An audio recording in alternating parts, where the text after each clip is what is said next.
Welcome to the Asher Marketing Podcast. This podcast is hosted by Asher Agency, a comprehensive marketing partner for clients across the country. For more information, visit asheragency.com. My guest is Mandy Barth. Mandy, thanks so much for doing this. Thank you. Thank you for having me. Yeah. Well, and it's been a while since you and I have last talked. I believe it was a couple of years ago that I was a speaker at an IEC event in Indianapolis. It was a great experience. I think I mentioned this to you at the time, but a long time ago, I worked for Northeastern RMC, and I still occasionally bump into some of the folks I used to work with. Obviously, it's been long enough ago that there are some new faces at Northeastern, and also made some new friends. Really had a great time at that event, so I appreciate you thinking of me and inviting me to speak. Thank you. Yeah, no, that was a great meeting of our communicators. Right. Well, excellent. Well, we're going to learn more about the IEC in just a few minutes, but I want to start by talking about your career path. And you've taken some interesting twists and turns over the year, but your story starts in Illinois, if I'm not mistaken. Is that correct? It does. Yeah. I grew up in East Central Illinois in a very small farming community outside of Champaign. I had 36 people in my graduating class. So when I tell you it was small, it was small. Wow. Some have heard my high school mascot is notorious. We were the Fisher Bunnies. Yes. The Fisher Bunnies. We were. Mm-hmm. Wow. What does that mean? So the lore is that back in the 40s or 50s, there was a basketball team that was in a tournament doing really well, and they actually wore rabbit's feet on their uniforms as a good luck charm. And one of the reporters who was covering that tournament called them the Bunny Boys. Wow. And it stuck. So It's a pretty ferocious looking mascot, but yeah, so we were the Fisher Bunnies. But I grew up in this small community and went to Illinois State University, got a degree in public relations, moved back to the community after I graduated, and started working for the Champaign Park District in Champaign, Illinois. Worked there for about 4 years and learned a lot. In an organization like that, it's a public agency, but also nonprofit. And in an agency like that, you have to be willing to do a lot with a whole little, without much stuff, without much money. So you learn to do a whole lot of different things. And I got to the point in my career where I was looking for growth and started looking for further opportunities in the community, and was the finalist a couple times for some jobs, and but didn't get them. Mm-hmm. And so I just approached the hiring managers and said, hey, would you mind telling me the person that you hired, what did they have that I didn't, so I can know how I can improve myself in the future? And I did this twice. And both times they told me, well, they had a master's degree. Mm-hmm. Well, in a community like Champaign-Urbana, with a Big Ten university, it's a very overeducated population where you have a lot of trailing spouses who will pick up a master's degree when a spouse is there getting a PhD or another advanced degree. Yeah. And so there were a lot of people that had master's degrees in their hip pockets. Interesting. Yeah. One day that I'm like, fine, if that's what you want, I can go get one of those too. Yeah. So, I was in my mid 20s and not married and not dating anybody at that time. And I went back to Illinois State, which was about an hour away from where I lived at the time, in an age when research online was not a thing. So I drove back and forth once a week for class at night. It was kind of like ripping off a Band-Aid pretty slowly, but it took me 4 years, and I got a master's degree in communication, but with an emphasis in public relations. Well, I really love that you asked the question, because a lot of us, if you don't get a job, you just kind of suffer in silence and you make up reasons why it didn't happen. And I'll tell you, I had a very similar experience. I was an English major, and I graduated with a bachelor's in English. And I was like, here I am, world. I have a bachelor's degree. You must need me now. And the world said, maybe not. And one of the things I learned is you have to do something to differentiate yourself. And a master's degree was exactly the same thing that I did. So I applaud you for doing that. I also want to circle back to Fisher Bunnies. It's just now dawning on me that the town must have been named Fishers. Is that correct? Yes. Or Yes, we were Fisher? Fisher. Yeah. Okay. Mhm. I was thinking they were bunnies that went fishing, but now it all Oh, makes no. sense. Okay. So Yeah. let's, so you earn a master's degree and Mhm. now you're like, okay, world, I've done what you've asked me to do. And then what happens next? Well, I actually, in the middle of getting the master's degree, I was able to get a new position. And I went to work for the Champaign County Chamber of Commerce, which, again, by the name, Countywide Chamber of Commerce, and really had an opportunity to meet a whole lot of different people. Um, I was dealing with a different population, a different audience in that environment. And in this role, I was meeting the business community. But I want to circle back to my job at the park district. Yeah. My first supervisor there, she left while I was there to go back and get her master's degree herself. And when she left, she really encouraged me and said, "You need to get out in the community and meet more people. You beyond who you meet with your day-to-day job, you need to get out and volunteer and find organizations that you're passionate about and get out and volunteer." So I really credit her. Shout out to Amy Hurd. That's great really advice. Get out and the other piece of advice she gave me when she left, and I remember it to this day. She gave me a little book, the "Don't Sweat the Small Things" book, and in the front she wrote an inscription that said, "These are the 10 most important two-letter words in the world. If it is to be, it is. If it is to be, it is up to me." Meaning, take the initiative, go get it. Go if you want something, go tackle it. And so, in the midst of working on my master's degree, I was able to shift jobs and went to work for the chamber. Again, where I was meeting a whole lot of different people, learning new skills, and just doing different things. So it was a great transition for me. It was also a great opportunity to meet more people, serve in a different way. Also a nonprofit, in a public realm, but a little bit different area. And I enjoyed that and I learned a lot from that. I also met my husband while I was working there, and we got married while we were working there. So nice little bonus, yeah. It was, yeah. So then, again, I was looking for growth opportunities, and the growth mindset has always been something that I have embraced, of how can I continue to grow and learn new things and do new things. And that's when an opportunity presented itself at the University of Illinois at the College of Veterinary Medicine. The university is the economic engine of Champaign-Urbana, Illinois. And I was a little intimidated by the thought of going to work for such a large employer. I had always worked for a smaller employer and coming from a small town. So I'm not going to lie, I was intimidated about going to work for such a large institution. But in that environment, you're working for your college, or you're working for your department. And I worked for the College of Veterinary Medicine. And again, a nonprofit, but in a little bit different area. Another public institution, though, as well. And learned a whole lot of different things that my public relations degrees did not prepare me for. My first week on the job, my boss, he was a veterinary parasitologist, and which means he deals with bugs, things like tapeworms and fleas and ticks. And first week on the job, he comes in and he sets a gallon-sized jar filled with formaldehyde and a dog heart on my desk. And he said, "You're going to need this next week." I said, "What is that?" It was a dog heart that had been infected with heartworms. And you could see the heartworms coming out of it. So those are the kinds of things that, I learned a whole lot about things that I just didn't even, were not in my realm of vocabulary. Wow. So and through that, with every profession, especially in a communication field, you're going to have to learn the industry that you're working in. It's, not every every industry has something different that you have to learn.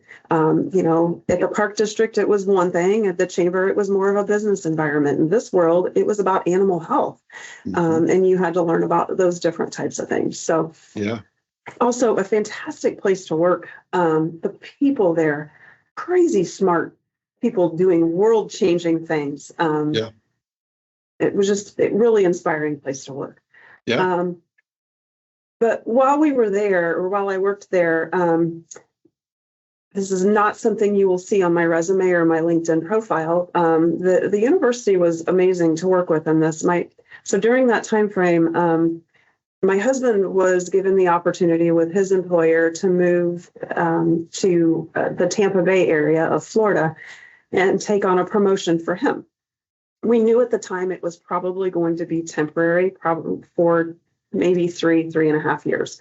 Yeah. And so I approached leadership at the college, and I said, we also had a daughter at this time too. Our first daughter was born. She was not quite a year old yet. Okay. And I said, I love my job here, but I have to keep my family under one roof. Yep. My husband is moving to Florida. Yep. And I'd really like to continue working here. Would you consider allowing me to work remotely as long as I commit to be back on campus a week a month? My parents lived outside of town, and I'll travel on my own dime. That's my commuting dollars. I won't pay for gas. I'm paying for a plane ticket. Yeah. And this was in 2008 when remote work was not really well embraced at all. Yeah. So you're kind of a pioneer in the remote work world. It was not a day of COVID where, everybody works from home. And so they said, yeah, we'll let you do that. I think that could work. And so I did that for 3.5 years. I worked remotely, and I was on campus for a week a month, just arranged my meetings that I needed to get in person to a really concentrated period of time. Yeah. And traveled back and forth. Then we moved back to Illinois. His company transferred him back to the Champaign area. And we've been back in Champaign for about 8 or 9 months. We've been back in Champaign. And then they asked him to move to the Indianapolis area. The corporate headquarters of his employer was here at that time. Okay. And so that's what brought us to Indianapolis. And we weren't entirely sure at that time if it was going to be a permanent move. And so for about the first 18 months that we lived here, I actually worked remotely again for the university. So continued to do that. And then when we were here for about a year and a half, I said, all right, it's time. We're going to be staying here. We like this community a lot. We like this area. And I can tell you, as an Illinois gal, I didn't think I would ever choose to live in Indiana. There's still some strong allegiances to the orange and blue in my house. But we really enjoy living here. So I need to set down some roots in the community that we're going to be living in. Our oldest daughter at the time, she was in first grade about this time after we'd been here about a year and a half. I need to set down some roots. So I started looking for a job. And just put out some feelers and ended up here at Indiana Electric Cooperative. So it's been just over 12 years now that I've been here, and I love it. Yeah. So. Well, there's some great lessons in that. One of the things that resonates with me is that, when you're a parent of young kids, of course, you're going to meet other parents through school activities and other activities. But for better or for worse, a lot of our social life is through work. And when you're working remote, you don't have that outlet. My wife recently, has experienced that. She works for a large global company and she works remotely. And she's actually leaving that job because she's got a good local network, but she wants it to be stronger and more invested in the community we live in.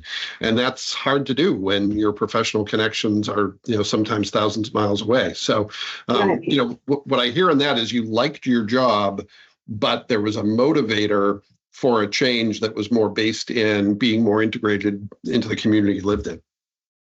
Correct. Yeah. I felt like I needed to be here. I needed to be present for my family more, and I needed to be invested in the community that I was living in. Yeah. Well, and another thing I wanted to ask you is, while there's been a lot of different facets to your career, there's some through lines in nonprofit and membership organizations and advocacy organizations. But it seems like you knew pretty early on that communication was your thing. When did you discover that? When did you know where you were going to kind of set your sails? Much to my mother's chagrin, it was not until the end of my sophomore year of college. Okay. I So I said I went to Illinois State, and that was kind of a big deal in the community that I lived in. To go away to a four-year college, I was the first member of it sounds very cliche, but I was the first member of my extended family to get a four-year degree. So I left home, only an hour away, but I left home, went to school, and I was a business major. Mm-hmm. And a lot of communication people will tell you this, and I didn't understand how much math I needed to do to be a business major. And I said, this is not for me. Yeah. So after the first semester, I changed my major to English. And the first English lit class I had these two really thick books, and the tests were over all of this reading you had to do, and you had to cite a specific passage and No, that was not for me either. So I kept trying a couple of different things until I had an advisor one day say, why don't you try this PR class, this PR 101 class, go take it. And part of it for me too is I was in some lecture halls that had more people in them than I had in my hometown. Wow. Okay. So that was an adjustment for me. But I took this PR class, and I vividly remember coming home from that first PR class, and I called my mom and I said, I found it, Mom. I'm good. But she had told me not long before that, she said, you either figure out what you're doing or you're moving home and going to community college until you figure this out. So, it was that first PR class. And that did it. Well, and I feel you on the English major. My master's degree in English cured me of any interest in reading fiction ever again. I still read, but it's almost exclusively nonfiction at this point. Yeah. Well, yeah, and I think it's interesting to me because so many guests on the podcast, they have a college major that's completely unrelated to what they're doing. So you're one of the few that, has consistently kept that interest. So let's talk a little bit about IEC. And, when you've been doing that work for 12 years, it's second nature to you. But for someone who might not understand what Indiana Electric Cooperatives is, how would you describe it? So we are the trade association that represents the not-for-profit electric cooperatives that serve the state of Indiana. In Indiana, there are three different kinds of electric utilities. You're going to have your investor-owned utilities. That's going to be like Duke, NIPSCO, Citizens, those kinds of agencies. They are owned by their shareholders, and they are required to make a profit so they can pay back the shareholders a dividend. You also have your municipal utilities that serve the communities that own them. So in this area, for example, the town of Lebanon has its own municipal utility, and they provide power to the people who live in their service territory. And then the third provider is an electric cooperative. The co-ops were formed in the United States back in the 1930s when much of the rural area of America was not electrified. And it was because it just didn't make financial sense for the investor owns and the municipals to extend their infrastructure out into the most rural areas of the country. It didn't make sense for them to build 2 miles of line to reach one home to be able to give that home power. So that's when a lot of the farmers, a lot of the people who lived in those rural areas at the time, again, kind of banded together and used that "if it is to be, it is up to me" mantra, and form the electric cooperative using the cooperative business model, which is a not-for-profit business model in that the people who receive the service from the co-op are the owners of that co-op. So they form these co-ops across the state. Actually, our organization was first formed back in 1935 for the purpose of establishing the co-ops that would serve the most rural parts of Indiana. And over time, we have transitioned to be a service organization that we offer services that it makes most sense for us to do here centrally than it does for each co-op to do individually. both economic and time wise. Yeah. Well, and there's probably some of our younger listeners whose minds are blown at the fact that there were parts of the U.S. less than 100 years ago that didn't have, reliable electricity. Yeah. Yeah. Yeah, absolutely. And there are still parts of the world that don't have electricity, but Sure. we're at a point now where everybody remembers being able to flip the switch and always have electricity. We expect that when we turn the light switch on, we're going to have electricity. Yeah. Yeah. And yeah. Well, it's one of the things that we used to talk about at Northeastern, that when we do our job, nobody notices. But when the lights go off, everybody notices that we exist. So, Mandy, what does your work specifically consist of? What does your team look like, and how do you spend most of your time at IEC? Let's take a moment to talk about something that can revolutionize your business: branding with Asher Agency. Ever wonder why some companies just stick in your mind? That's the power of great branding, and it's exactly what Asher delivers. Visit AsherAgency.com for more info. Yeah. So I have a team, a total, including myself, I have a total team of 7. We have 3.5 individuals, and it sounds interesting, but 3.5 people. We didn't actually split her in half, but who are on what I'm going to call magazine dollars. So where their salaries come from is related to a magazine that we publish. We do a statewide magazine that it goes to around 300,000 homes every month. 28 of our co-ops choose to subscribe to that. So we produce a basic issue of this magazine. We have 4 pages that are set aside in that magazine every month for local content. So, for example, I'm going to go back to Lebanon again. Locally, we have Boone Power is their name, and they subscribe to the magazine to send to their members, their consumers. And they get 4 pages in that magazine to put local content. It could be a letter from the CEO, something about a rebate, whatever. But that team, they edit everything that goes into it. They curate the content, edit everything that goes into it, completely lay it out. Take those pages for those 28 local co-ops and lay that stuff out.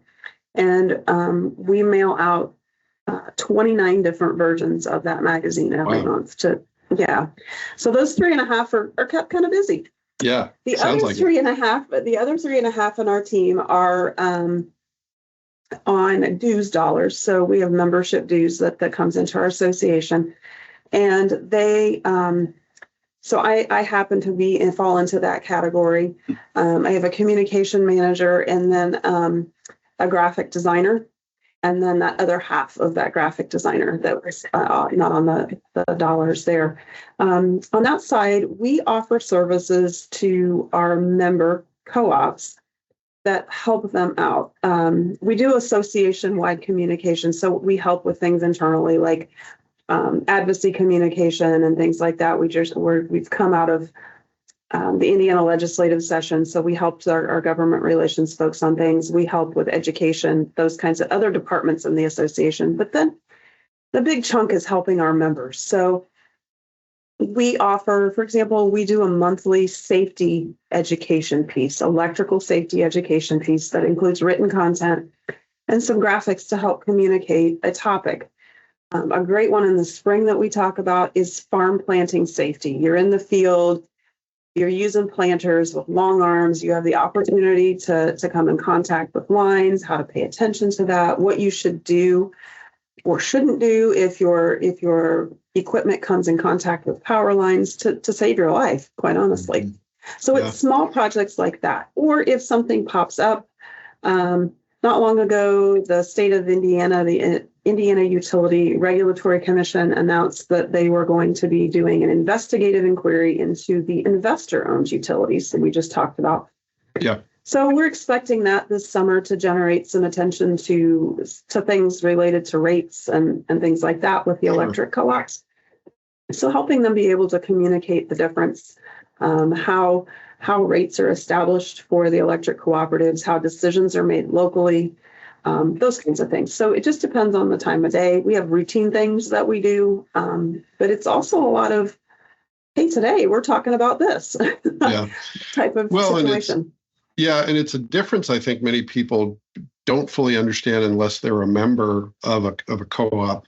It's a board of directors that's local. It's a board of directors who themselves are member owners. So Correct. local control at a time in the world when that's kind of hard to come by. So huge advantage there. Correct. Yeah. It is. It's a great model though too. Your neighbors are making decisions about your electric utility, and if you don't like the decisions that are being made, you have an opportunity to voice those concerns. You might know the director and can go talk to them personally, or there's an election every year where a few directors are up for election. If you want to be involved, you can run for your board if you are a consumer and get electricity from that electric co-op. Yeah. Well, Mandy, what are some of the challenges as you look ahead? Maybe it's something you're excited about. Maybe it's keeping you up at night. Maybe it's, more of a challenge than exciting. What are some of the big rocks you're trying to move forward over the next 3 to 6 months? So, we're always working on things legislatively, the things that would impact affordability for our consumers. In a not-for-profit world, we feel every regulatory piece that comes our way. Yeah. The cost to produce power grows at a rate that is unprecedented right now, and trying to help our co-ops balance those things, keep our costs low because it impacts them too, and helping them communicate that to the average consumer when they're hearing things in the news about high electric bills and how that impacts them. And people don't often realize that a co-op, like you talked about, is a not-for-profit. Mm-hmm. So those are the kinds of things that we try to make sure that we're communicating about. Data centers are huge right now. So, Mandy, as you look ahead, some of the immediate priorities that you're focused on, what's at the top of your to-do list? There are things related to rates that are always going to be a topic of conversation for us. There's a lot in the news right now related to rates, specifically with the investor-owned utilities that have to produce a profit for their shareholders. Making sure that we're communicating about how the electric cooperatives are different when people don't always know that. And it's hard for them to understand that not-for-profit business model is coming into play for us. There's a lot of talk across the state right now and across the country about data centers and how that will play into it. As an electric utility, we have an obligation with the state to serve those things that live in our electric service territories. So finding a way to balance those things, making sure that the power supply is there, and making sure that we're effectively communicating that with consumers, with our members. Those are some really big things that are out there that are big communication challenges. Sounds like plenty to work on. And one thing with the data centers is my understanding is they're disproportionately landing in rural communities because of available land and land cost. So something I'm sure you'll be working on for quite some time ahead. Yeah, I don't see that one going away for a while. Yeah, probably not. You might wish that it does, but maybe that'll keep you even busier. So, Mandy, I want to pivot to a few more quick hit questions to bring together some of the things we've talked about. What's your best career advice? You've worked in different fields, you've worked with a wide variety of people. What would you say you've learned that's most important for people to hear about having a fulfilling and successful career?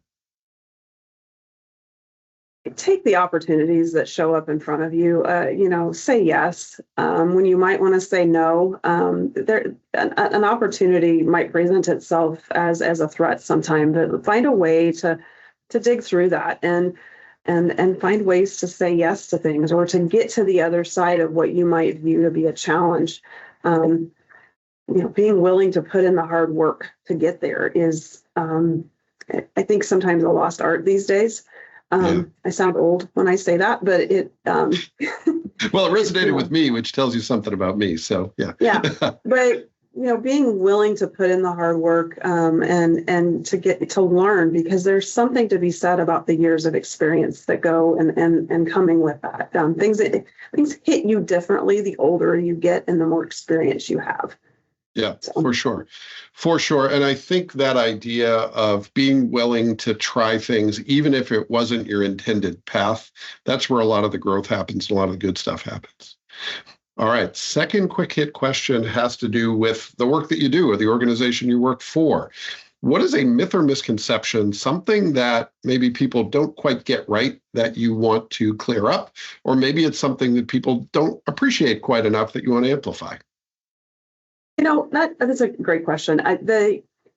In this industry, in the electric utility industry, the energy industry as a whole, it's great to work in the not-for-profit sector of this world, but sometimes that piece of it gets overlooked and it's misunderstood, because the ones that get the headlines are the ones that are making all the profits and have the big bills and all of that.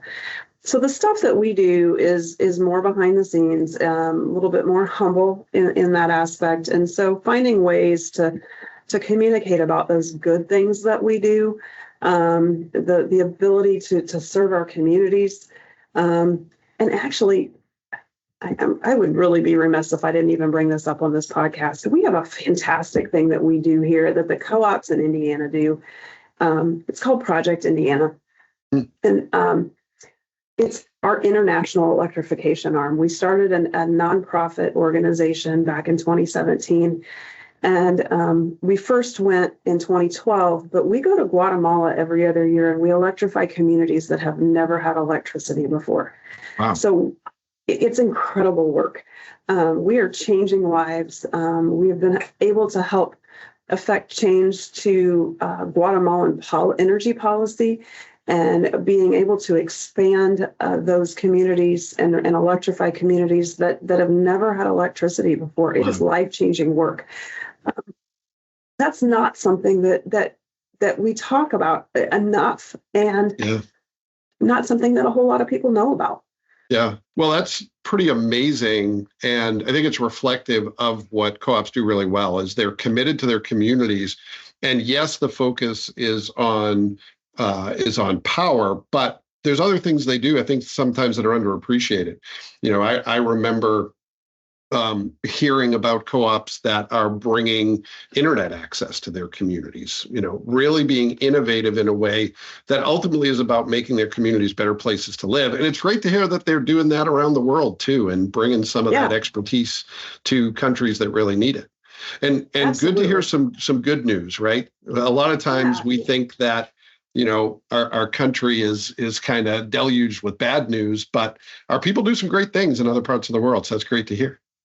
Yeah, it's an incredible project that I'm just humbled and honored to be a part of. I really am. All right, I've got just one more question for you.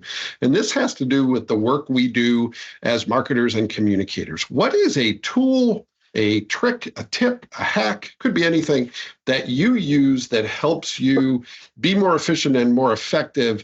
And I'm especially interested, someone who works in the nonprofit world, because you obviously have to do more with less all the time. So what's your secret, Mandy? What do you use that helps you get the job done? I've thought a lot about this one. I'm like, man, what do I do? I